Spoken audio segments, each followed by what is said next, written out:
Well, hello there. You know, I read an article this morning about these millennials and X-Gen, whatever they call themselves, these young people. And there was a question at the bottom, which do you think is the biggest problem that these young people face today? And it had three choices. One of them was digital dating. I can't remember now. Digital dating or pressure from the media or something like that. There was another one. But I got to thinking my answer wasn't there. The biggest problem these young people got today is ignorance. Yeah, they got all this knowledge and everything out there, but they have got to be the most ignorant, uninformed people that's ever been. I don't care how many people there used to be that were illiterate. Yeah, because even back, if you read back in the days of the American Revolution, those Federalist papers that were written about trying to get people to vote for to ratify the Constitution. Now, see, they was written by three fellers for the New York newspapers, New York City, around the area around there. And people stood around, even in, that guy that made the beer, Sam Adams. They stood around in his day, back before the Boston Tea Party, and talked on street corners and things. You know, newspapers and that were big deals in them days, and pamphlets, because they'd stand around. And the people that weren't literate, the people that were illiterate, couldn't read and write, there was always people standing around reading those things to them. And you go back and you read some of that stuff, well, just go get the Federalist papers and read them. You better get yourself a good dictionary, because a lot of the fancy words and stuff that we don't use anymore, they've been lost out of our language. You have to be able to look up to understand what some of them things are saying. But the illiterate people in that day understood that language. See, it was just a matter of reading and writing. Now, they were written that way. But now, this stuff isn't. Nobody knows anything. Go get an old movie about some mountain man. Well, even that Robert Redford fella made a movie, Jeremiah Johnson. That's a good one that's out there. I don't care for Robert Redford's politics, but I like a lot of his movies. Now, that Jeremiah Johnson was a mountain man. And that is the epitome of liberty. He had his liberty. But some of the native people tried to take away some of his rights and these other things. You know, you get to paying attention. But he had to learn and know how to survive through the winters, how to kill and fix it and find and get his own food and everything else. So that's the epitome of liberty. Nowadays, over the last many years, especially since since Woodrow Wilson, they have put people and pulled them in, gathered them in, pulled them in tighter, give them, taught them they were entitled to this, they were entitled to that, they were entitled to all this stuff. And so, if you ever go through Oklahoma or some of them places where they got them huge feedlots with the cattle standing around doing nothing but eating, pooping, and getting ready for slaughter, or you go by one of them big dairy farms where they got them all big, huge, hundreds of cattle, and they're just waiting to be milked. Or you go into them places like, I think it's Iowa's got a lot, and there's several other states got a lot of them pig farms.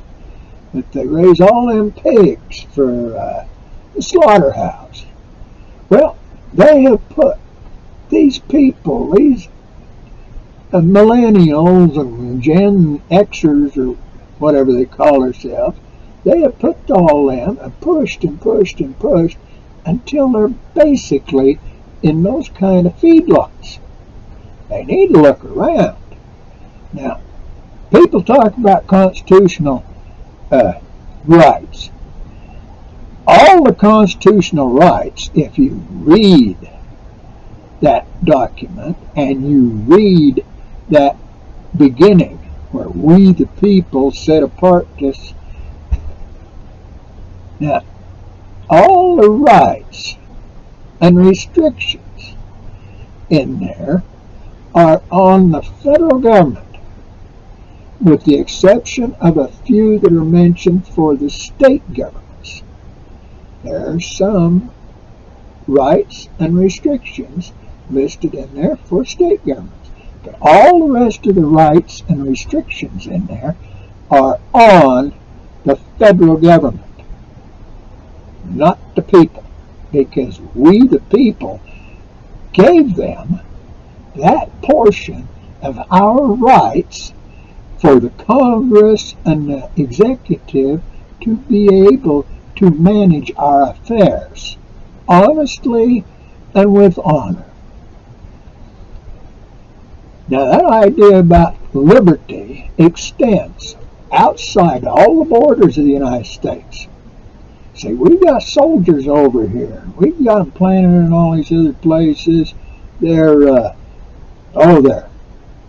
protecting us from evil, and they're trying to put in democracy for those people because they can't handle their own affairs. They're a bunch of idiots. Well, that's wrong. So you see, we have messed with other people's liberty. I go back, we had no business in Korea. We had no business in Vietnam. We got no business in Ukraine. That's a long-standing argument that's been going on, well, probably for centuries. The old Cossacks that Stalin managed to mostly wipe out were probably in on that argument years ago. Okay, now, see, that's what I'm saying. So those millennials, the American dream is not dead. This idea that a $40,000 house now costs $5 million is all a pipe dream. It's all been made up. It's all been caused intentionally to put all the masses of people, I don't care what you want to call them, you might call them, even them 1%ers, a lot of them are in those feedlots that are being constricted down. You can only do so much. Well, them electric cars, I don't know. I don't care for an electric car, but they got no right to tell us we have to do that. Government's got no right. See, now you go along. One of these days I'm going to get to talking about my religion some, because I believe there's only good and evil. What is good for man, what is good for our home, what is good for our planet is up to us. I see where they're talking about all kinds of new diseases out there. Somewhere there's something about some kind of disease. Somebody that's killing 80% of people. Well, that's going to be one that they're going to come along. They're going to try to say, hey, we got this coming into this country. We got to lock you all down. Just get in your houses, lock the doors, and don't come out. We'll arrange for delivery of food and everything. Well, here's your feedlot. Well, I'm going to let you go, but just think about these things. Read, study. You young people, pay attention. Go look. You might say, no, what our fathers and mothers say about the American dream is wrong and all this other stuff, but it's not. It's that it has been slowly and surely taken away from you. And it is your right to reclaim it under the Constitution of the United States, not under the Democratic Republic or Republican parties. Those two parties are criminal organizations that have taken over the lives and the liberty of we the people. Think about it. I'll get back to you. May God bless you all and have a good day.